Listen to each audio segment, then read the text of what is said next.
Bonjour à tous, c'est de nouveau Maman Geek en campagne pour une nouvelle vidéo. Aujourd'hui, je vais vous parler d'une thématique qui nous préoccupe tous, le temps.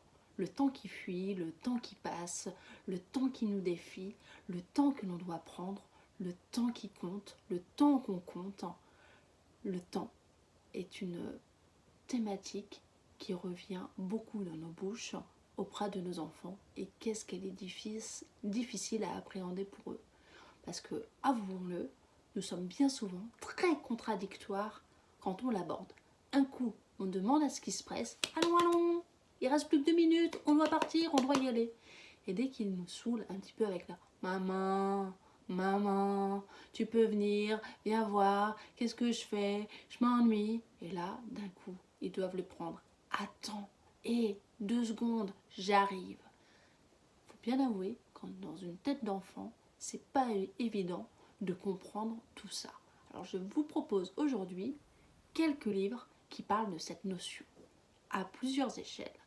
Alors je ne vais pas donner forcément d'indication d'âge, c'est à chaque parent de voir en fonction des préoccupations et des problématiques rencontrées.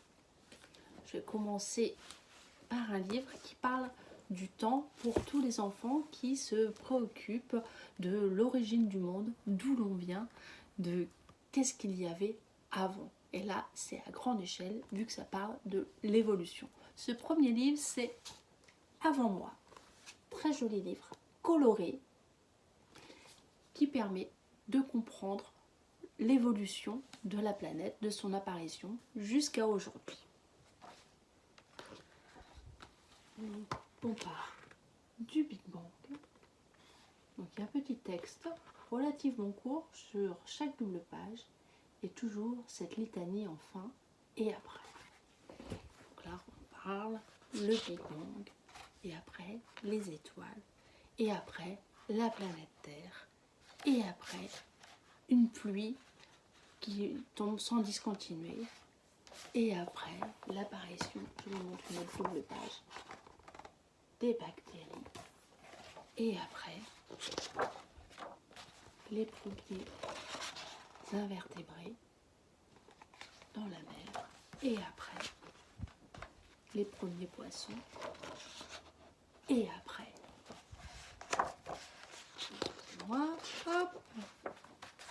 l'arrivée des dinosaures et après petit à petit on arrive aux singes, aux mammifères de manière générale et après de nouveau une cellule qui arrive et après le bébé dans le ventre, l'arrivée, l'évolution jusqu'à soit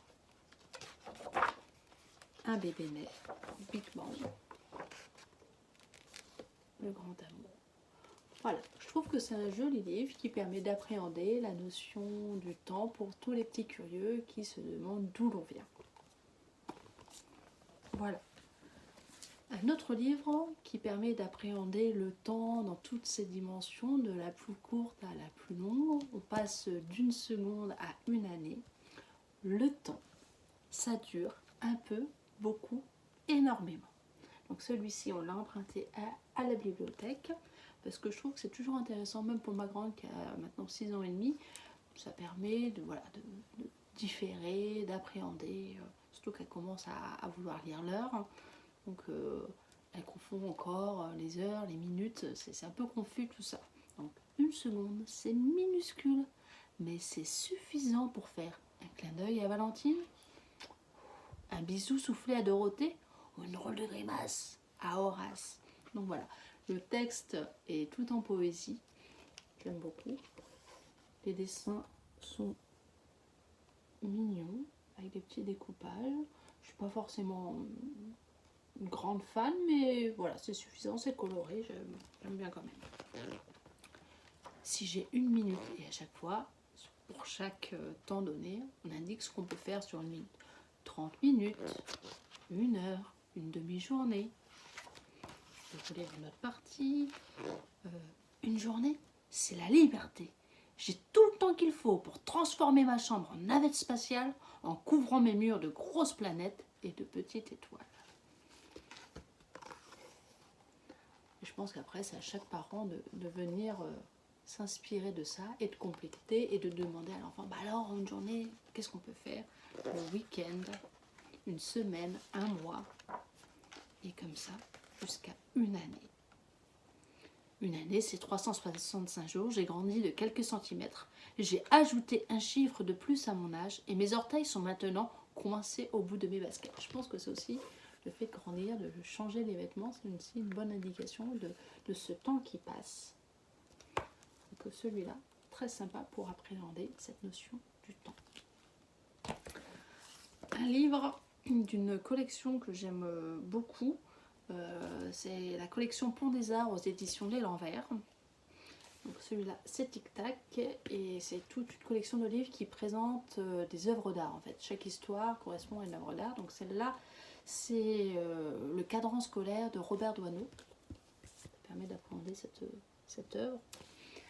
Mais du coup, comme on voit bien une horloge, donc ça serait quand même dommage d'avoir une horloge et pas de parler du temps. Donc Tic Tac, c'est l'histoire de notre petit héros Hugo. On se moque un petit peu de lui parce que du coup, Hugo, il n'arrive jamais à finir son travail. Donc j'avais acheté ce livre à ma fille il y a déjà un petit moment parce qu'elle nous disait « Oh mais j'ai pas eu le temps de finir et tout ça ». Donc on a essayé de trouver quelque chose qui pourrait lui expliquer que le temps, des fois il y a un temps pour tout et des fois faut travailler, il faut se concentrer. Donc là, tic tac, notre petit héros, il est en plein devoir et il n'a pas fini et il reste plus que 2 minutes. Sauf que il va finir par rattraper la dernière minute. Donc j'aime beaucoup cette double page. Donc on voit bien, par contre, on peut expliquer le négatif. Et oui, maintenant qu'on a les photos numériques, les enfants ne savent plus ce que c'est que la photo argentique. Là, ça permet d'appréhender. Ce qu'on voyait, je ne sais pas si vous vous souvenez, vous, si vous avez eu l'occasion de voir des photos argentiques. Tout est inversé, sauf la partie là où on voit notre petit héros. Donc il attrape la dernière minute et il va se retrouver confronté au maître du temps. Le temps va s'arrêter et il lui propose une sorte de défi de rencontrer 2 automates, Presto et Adagio, qui doivent construire une tour en allumettes. On a notre ami Adagio qui lui n'arrive pas à choisir, il est trop lent, est-ce que c'est la bonne allumette? Et ça n'avance pas. Et de l'autre côté, nous avons l'automate Presto qui lui va trop vite et finalement il finit par tout faire tomber par précipitation. Il faut trouver en gros le juste milieu et notre petit héros va venir en aide à Adagio.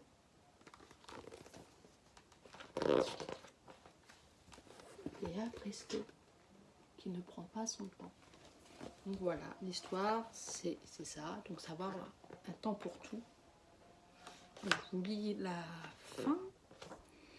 Quand il sent ses pensées lui échapper et partir à l'aventure alors que le temps est compté, il fait appel à Presto. Et de toutes ses forces, il se concentre.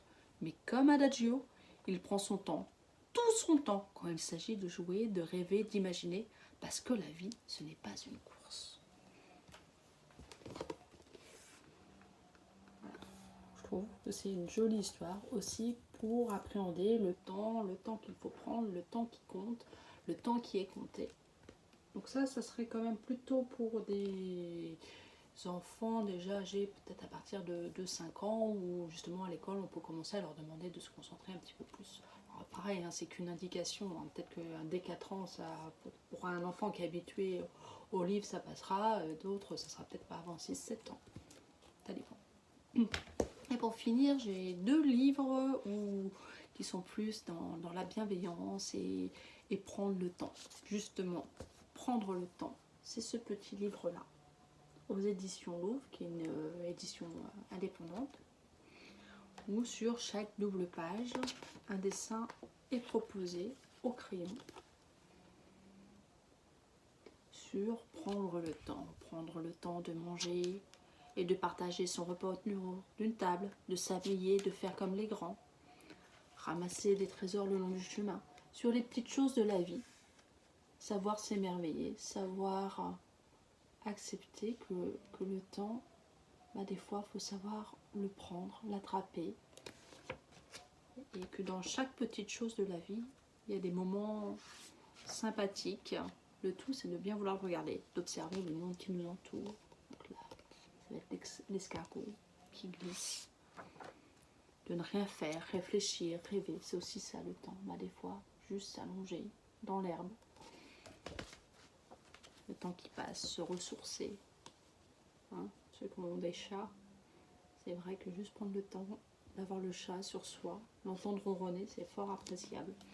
Donc voilà, c'est un petit livre bienveillant à regarder comme ça, juste à feuilleter. Après, ça peut être lu avec des enfants, savoir ce qu'ils apprécient, ce qu'ils aiment. Donc voilà, tout en douceur, tout mignon, prendre le temps. Un dernier livre, c'est Au fil du temps de Junko Nakamura, aux éditions Memo. Et là, ça va nous présenter une année en 4 parties colorées, donc une couleur pour chaque saison. Donc, première partie, on démarre avec le printemps, la petite fille et le chat. Donc là, on va être dans une gamme au ton jaune. Donc Junko Nakamura aime bien travailler avec des motifs répétés, hein, et elle fait des tampons. Donc on va retrouver ça tout au long des livres. Donc voilà, on retrouve ce qu'on peut faire au printemps, le jardinage. Donc les dessins sont très naïfs, hein. Les pissenlits, préparer Pâques. Après, on va être dans les tons verts pour l'été. Donc chaque nouvelle saison démarre toujours par la même motif qui change de couleur. Et on retrouve la petite fille et son chat à chaque fois. Là ici on a la petite fille. Alors, la thématique du jardinage revient systématiquement. Donc c'est très joli. Donc de nouveau le petit chat à sa fenêtre. C'est vraiment un livre pour parler du temps qui passe, des saisons, d'observer, voir ce qui change. Aussi la gamme de couleurs aussi, ça permet de... Je pense que c'est pas forcément un livre qu'on prend de bout en bout et qu'on va lire comme ça. On peut le faire, hein, mais je pense que c'est aussi un livre qu'on peut juste feuilleter et regarder pour se donner une source d'inspiration. D'idées d'activités à faire, de motifs à reproduire sur une activité. De nouveau la petite fille, là, donc là en rouge chez l'automne. Et on finit par le bleu pour l'hiver. On retrouve pareil à chaque fois. Le chat, la petite fille, la neige qui est tombée. Donc voilà, je trouve que c'est très mignon pour voir le temps qui passe sur une année et se donner des idées d'activités à faire et de comment s'occuper et prendre son temps chez soi. Alors, en cette période de confinement, je trouvais ça bienvenu. J'espère que cette sélection vous a plu. Il y a certainement plein d'autres idées. N'hésitez pas à me les faire savoir. Je me ferai un plaisir de regarder ça. Je vous dis à bientôt. Au revoir.